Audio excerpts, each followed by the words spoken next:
وزیر اعظم شہباز شریف نے ایٹمی ٹیکنالوجی کے پرامن استعمال کے فروغ میں انٹرنیشنل اٹامک انرجی ایجنسی کے کردار کو سراہتے ہوئے پاکستان کی حمایت کا اعادہ کیا ہے۔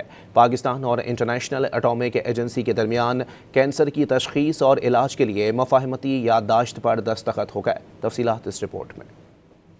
وزیر اعظم شہباز شریف سے ویانا انٹرنیشنل سینٹر میں عالمی جوہری توانائی ایجنسی کے سربراہ رافیل گروسی نے ملاقات کی۔ وزیر اعظم نے کینسر کی تشخیص اور علاج، زراعت، نیوکلیر پاور جنریشن اور صنعتی اپلیکیشنز میں جوہری ٹیکنالوجی کے ذمہ دارانہ استعمال کے فروغ میں IAEA کے کردار کے لیے پاکستان کی حمایت کا اعادہ کیا۔ بعد میں انسٹی ٹیوٹ of nuclear medicine and oncology Lahore کو IAEA کے تعاون کے مرکز کے طور پر نامزد کرنے کے معاہدے پر دستخط کیے گئے۔ ویانا میں اقوام متحدہ کے زیر اہتمام پائیدار ترقی، عالمی امن و خوشحالی کا راستہ کے موضوع پر خصوصی تقریب سے خطاب کرتے ہوئے وزیر اعظم نے سفارتکاری اور بات چیت کو تنازعات روکنے کا واحد حل قرار دیا۔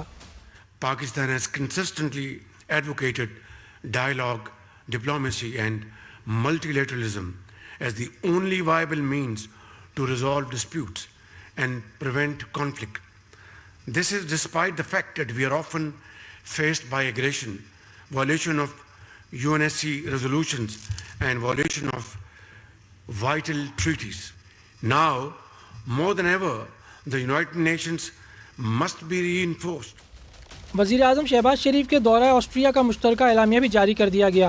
اعلامیہ میں کہا گیا کہ پاکستان اور آسٹریا کے درمیان دوستانہ اور تاریخی تعلقات ہیں۔ دونوں ممالک نے عالمی سطح پر ہونے والی پیش رفت کا جائزہ بھی لیا۔ پاکستان اور آسٹریا نے مختلف شعبوں میں مفاہمتی یادداشتوں کو جلد حتمی شکل دینے پر بھی اتفاق کیا۔